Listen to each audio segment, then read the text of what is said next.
Hello everyone, welcome back. It's a very rainy Tuesday and there might be some noise in the background because the neighbours have got tree surgeons in, chopping down a tree in their garden and singing, which is nice. They've been on all morning. Here's Socks, a bit dopey in the afternoon because it's so warm. He's going to sit with us as we do our next video on Cosy Books. I hope everyone's well. Is this the right angle?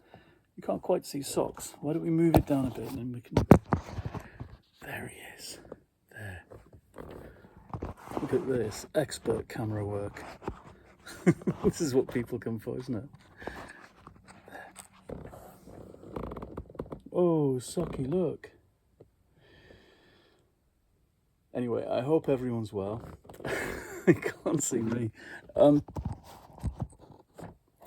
done 2 videos so far about books that I find cozy and what that even means, what coziness in books actually consists of, and how it's really not about genre, it's about place, it's about atmosphere, it's about characters you want to return to.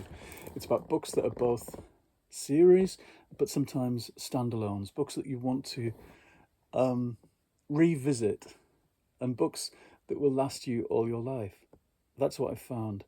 And they're not necessarily, as we said before, complacent or sappy or sentimental books. They can be, I'm not sure that's a very flattering angle. They can be challenging, and they can be scary and tense, but there's still something about them that draw us back. My favourite book ever, I think, comes from 1993, and I have talked about this on here before. Armistead Maupin's Maybe the Moon, the story of Cadence Roth, who is she's a dwarf in Hollywood. I think dwarf is right, maybe not actually. I'm trying to think what the term was at the time. It might be midget. Anyway, she's a small person who's an actress and a singer trying to get her way into movies. She has been famous in a movie 20 years or 10 years, I think, before this book takes place. She's in a kind of film that's analogous to E.T., Mr. Woods, and she was the person inside the creature costume. And the book is about her trying to make good on that promise of fame that she had early in her career. And it's one of the most wonderful, touching, ribald and tragic books I've ever read. And I have gone back to it again and again over the years. Armistead Maupin is the person who wrote the Tales from the City collection of books. The first 6 of which I read, I think, before I was 25 and reached the outer point, the most recent one. Since then, he's published, I think, 4 more. I think that's right.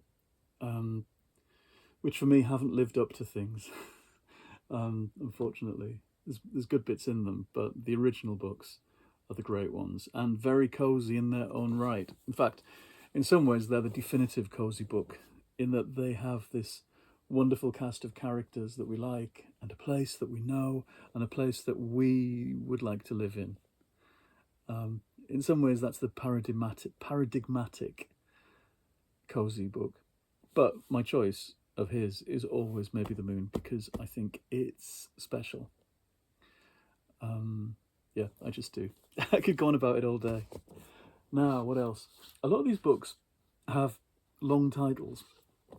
The Irresistible Blueberry Bake Shop and Cafe seems very much a book of its time. Mary Simsey's. This is 2013. That was a year that I read a lot of good books in. And this looks like a kind of generic romance novel. And I suppose it is. On the back it says, an irresistible summer read. Perfect for fans of The Notebook and Sweet Home Alabama. And it's almost a Hallmark thing. The small town, the bakery, the slightly generic love affair. You know, that's the first paragraph. High-flying lawyer Ellen Branford is going to fulfill her grandmother's dying wish to find the hometown boy she once loved and give him her last letter. Okay, so it's a two-generation love story. But the kind of going from the big city, she leaves Manhattan for the sleepy, salt-sprayed town of Beacon, Maine. She she slips and falls into the bay. I've forgotten some of the details of this, but I do remember I loved the atmosphere of this. And out of all the kind of books that year, I read quite a tough year for me in 2013. Reasons I won't go into now, but it was a dreadful year. I really liked this, and it seemed to stand for this kind of light but realistic romance. Realistic in the sense that it's about people with compromised and sometimes difficult lives. Something that's not on my pile that should be is a non-fiction book that I read about the same time by Nina Sankovic called Tolstoy and the Purple Chair. Again, a book that I've discussed again and again. I've read several times. The real-life story of Nina Sankovic, who, while grieving for her lost sister, hits upon a project where she's going to read one book per day for a year and review them. And it's one of the most wonderful books I've read. And there's something, even though it's full of grief, it's about coming back to life. And it's an extremely cozy book. It's literally about making a corner for yourself in your own life, having a comfy chair, and nurturing yourself and bringing yourself back to life. So that should be on my pile as well. It isn't here to hand, of course. It's in my favourite bookcase, my bookcase of favourites by the bed. Here's another one from early 2000s, I'd say, 2008. The Guernsey Literary and Potato Peel Pie Society. A book that I read twice straight off when I first got it. It's an epistolary novel, a whole flurry of letters going back and forth between Guernsey and London. And our heroine is Juliet Ashton, who goes to Guernsey post-war, I think in the early 50s, or late 40s. And she's finding out what happened on Guernsey when it was occupied by the Nazis during the war. Uncovering the love stories and the secret stories and the stories of resistance and reading, and how reading became a cover and a refuge for the people, a small group of people on Guernsey. Something about this book, something really special. They filmed it and cut out various bits, I suppose to make it more streamlined, because it's quite an eccentrically shaped book in some ways. I just love things that are presented in letter form. I mentioned the other day Ladies of Letters, the Carol Heyman and Lou Wakefield book, based on the radio series, which is all in letter form. Another really cozy book, which again should be on my list, is Helen Hanf's 84 Charing Cross Road, the best book in the world in the form of letters, I think. Something about the epistolary form leaves gaps in the story for us to imagine. So while we're seeing literally what's on paper, we are having to invent the three-dimensional world for ourselves. And that's why film versions of these kinds of stories can be quite tricky. It's very hard to live up to the imaginations of the reader. And I remember things like when they filmed Ladies of Letters, they made it too knockabout and too farcical, because what the ladies are writing in their letters isn't necessarily the truth. I thought this was filmed well.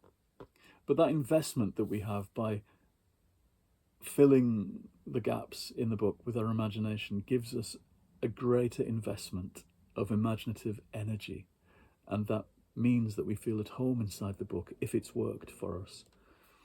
So I think that's one of the reasons that those kinds of books appeal to me. Right, moving on. I'm determined not to spend too long and keep my videos shorter. This one's already at 10 minutes. Fangirl by Rainbow Rowell. I think this was the first I read by her. This is a lovely book. I've read it several times, and it was one of the books I went back to during lockdown. There was a bunch of books that summer when lockdown was at its height and tightest, and when it was sunniest outside. I returned to a whole bunch of favourite books, and this was one of them. The story of Kath going to university and writing fan fiction. She writes it based on the Simon Snow novels, which is a kind of gay analogue for the Harry Potter books. And she's writing her fan fiction online. She's got a massive audience of her own who tune in to read her stuff, her slight subversion of the famous books that she's based it on. But she's caught up in various family and boyfriend problems. And it's really redolent of that first year at university. It really reminds me of my first year at university. None of the specifics are the same, but that campus life where, are you going to go out to the bars of campus with your new friends, or are you going to stay in and write fan fiction? I kind of did both, but I do remember in Freshers Week, I sought refuge in a reread of Dracula rather than going to the campus bars for one more night of watching people get drunk. Anyway, Rainbow Rowell is somebody who's stuck with me, or I've stuck with her, and I've read everything since, and she has a coziness about each book. A kind of, it's her immersion in the world of popular culture and how fans of things, whether it's Star Wars or Marvel or whatever, live that life in tandem with real life. And there's a coziness to that too. This is similar to Ashley Poston's series. Her series that begins with Geekarella. I forget what the trilogy's called, but I've read them all. It's set in a world of science fiction conventions and around a TV show called Starfield. They're all romances, and they're always about the TV actors and their fans, and kind of each one has a fairy tale plot. It's quite complex, really. This is Cinderella, of course, and there's a Beauty and the Beast and another one. And I've loved them all. I think they tail off slightly towards the end of the trilogy, but this is the best one. Her books are a bit like Rainbow Rowell in that they're very queer friendly. There's every shade of the rainbow in evidence, and a real understanding of that geek culture and cosplaying fans and conventions and that kind of world.